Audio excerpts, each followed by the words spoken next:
వి gold trusted gold buyers తాకట్టులో ఉన్న బంగారాన్ని విడిపించి ఈ రోజు ఉన్న మార్కెట్ ధరకే కొనబడును. మరిన్ని వివరాలకు సంప్రదించండి 77107720. ఫీజు రియంబర్స్మెంట్ బకాయిలపై తాడో పేడో తేల్చుకునేందుకు ప్రస్తుతం ప్రైవేట్ ఇంజనీరింగ్ కళాశాల యాజమాన్యాలు సిద్ధమయ్యాయి. నేటి నుంచి నిరవధిక బంద్కు పిలుపునిచ్చాయి. రాష్ట్ర వ్యాప్తంగా 2500 ఇంజనీరింగ్ కళాశాలలు ఇప్పటికే మూతపడ్డాయి. ప్రస్తుతం విద్యార్థులు కూడా చాలా పెద్ద ఎత్తున ఆందోళన వ్యక్తమవుతుంది. వందలాది కోట్ల రూపాయల బకాయిలు ఇప్పటికీ చెల్లించకపోవడంతో ప్రస్తుతం వాళ్ళంతా యాజమాన్యాలంతా కూడా మొదటి నుంచి కూడా ఆవేదన వ్యక్తం చేస్తూ గతంలో పలుమార్లు డిప్యూటీ సీఎం బట్టి విక్రమార్కను కూడా కలిశారు.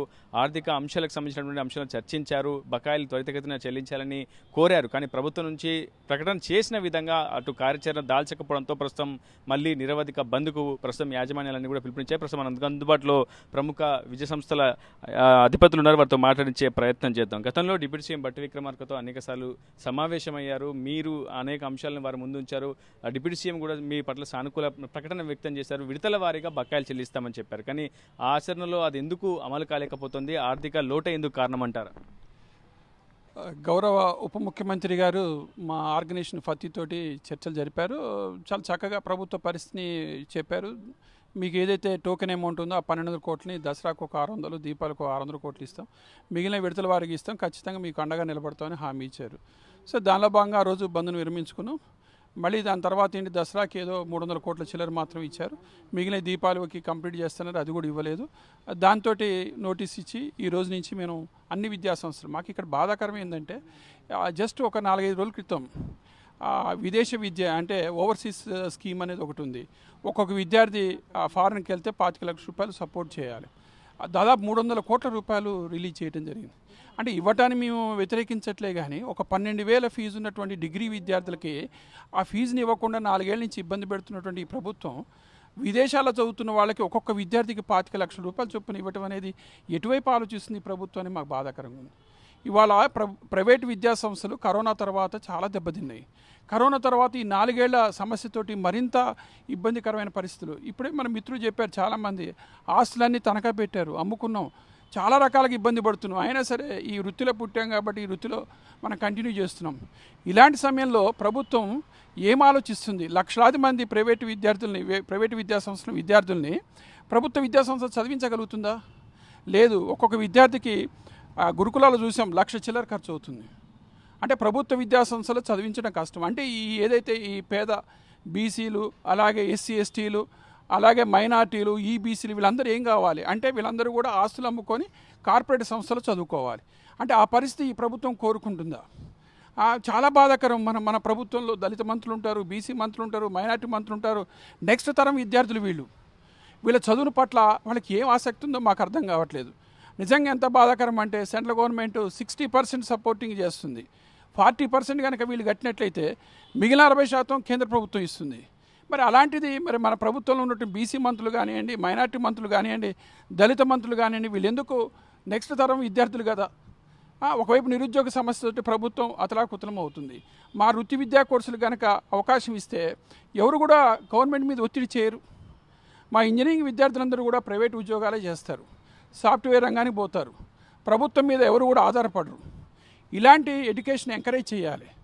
వాళ్ళకి స్కిల్స్ ఇస్తాన్నారు, చాలా ఆనందం వేసింది. కానీ ఈరోజు స్కిల్ ఏం కాదు, అసలు పూర్తిగా సపోర్టే చేయని పరిస్థితి వచ్చింది. ఖచ్చితంగా ప్రభుత్వం మరి చర్చలకు పిలవాలి.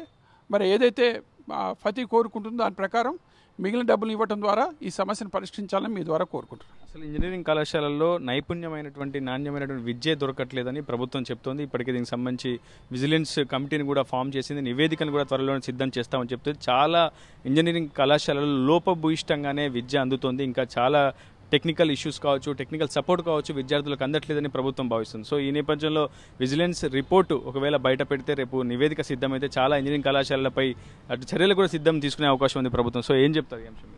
వాస్తవంగా ప్రభుత్వం ఈరోజు మేము 4 సంవత్సరాల డబ్బులు అడిగితే విద్య బాగలేదు అని అంటున్నారు. ఈ రోజులు మనకి అబ్రోడ్లో కానీ అలాగే ఇండియాలో కానీ ఉద్యోగం చేసే ప్రతి వాడు కూడా ప్రైవేటు కళాశాల చదువుకున్న వాడే. ప్రభుత్వ కళాశాల చదువుకున్న వాళ్ళు అరకొర చదువుతోని ఎక్కడ ఉద్యోగాలు వాళ్ళకు రాలేదు అనేది 100% వాస్తవం. ఏదైతే ప్రైవేటు కళాశాల చదువుకున్న వాళ్ళు మేము ప్లేస్మెంట్ చేసి వాళ్ళందరినీ పిలిపించి వాళ్ళకు ఉద్యోగాలు ఇప్పించి ట్రైనింగ్ ఇప్పించి మరీ పంపిస్తున్నాం. అలా ఏమన్నా ప్రభుత్వ కళాశాలలో ఉన్నటువంటి సౌకర్యం ఉందా? లేదు. కేవలం ఇదేంటంటే దురుద్దేశంగా ప్రభుత్వం వీళ్ళని అనగదొక్కాలి, ప్రైవేటు కాలేజీ వ్యవస్థని భూస్థాపితం చేయాలనే ఒక దృఢ సంకల్పంతో చేస్తున్నటువంటి నీచమైన చర్య ఇది. ఈ రోజున మాకు రావాల్సిన ఏదైతే ఈ మధ్యకాలంలో నేను పేపర్లో చూశాను, డైరెక్ట్గా విద్యార్థుల ఖాతాలోకి డబ్బులు వేస్తామని. అప్పుడు ఏమవుతుంది? ప్రైవేటు కళాశాలలో ముందు డబ్బులు కట్టాలి, పిల్లలు డబ్బులు కట్టి వాళ్ళు జాయిన్ అవ్వాలి. వాళ్ళు జాయిన్ అయిన తర్వాత ఆ డబ్బుల్ని వాళ్ళ ఖాతాలోకి జమ చేస్తారు. అంటే అదే డబ్బులు కట్టే సామర్థ్యం వాళ్ళకి ఎస్టీ, బీసీ, మైనారిటీ వాళ్ళకి ఉంటే ఈ ఉచిత విద్య ఎందుకు?